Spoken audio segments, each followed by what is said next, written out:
ಮನೆಯಲ್ಲಿ ಯಾವುದು ತರಕಾರಿ ಇಲ್ವಾ ಅಥವಾ ಅಡುಗೆ ಮಾಡೋಕ್ಕೆ ಸ್ವಲ್ಪ ಬೇಜಾರಾಗ್ತಿದೆಯಾ? ಹಾಗಂದರೆ ಈ ಟೊಮೆಟೊ ಸಾರನ್ನ ಟ್ರೈ ಮಾಡಿ ನೋಡಿ. ತುಂಬಾ ರುಚಿಯಾಗಿರುತ್ತೆ ಮತ್ತು ಕಮ್ಮಿ ಇಂಗ್ರೀಡಿಯೆಂಟ್ಸಲ್ಲಿ ಸಿಂಪಲಾಗಿ ಮಾಡ್ಬೋದು. ನಾನಿಲ್ಲಿ 3 ದೊಡ್ಡ ಸೈಜ್ ಟೊಮ್ಯಾಟೊ, 2 ಮೀಡಿಯಮ್ ಸೈಜ್ ಈರುಳ್ಳಿ, ಬೆಳ್ಳುಳ್ಳಿ, ಬ್ಯಾಡಗಿ ಮೆಣಸಿನ್ಕಾಯಿ, ಜೀರಿಗೆ ಇದನ್ನೆಲ್ಲದನ್ನೂ ಹಾಕ್ಕೊಂಡು ಬೇಯಲಿಕ್ಕೋಣ.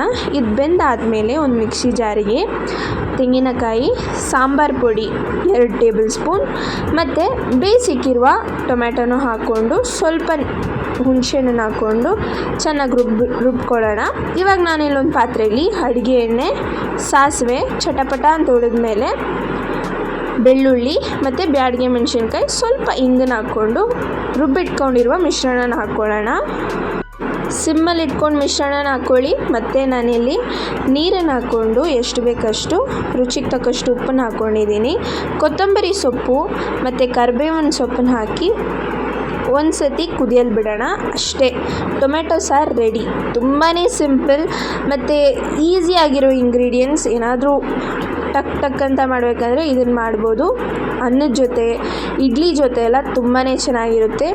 ಪ್ಲೀಸ್ ಟ್ರೈ ಮಾಡಿ ನೋಡಿ. ಬ್ಯಾಚುಲರ್ಸ್, ಇದು ನಿಮಗೋಸ್ಕರ. Thank you.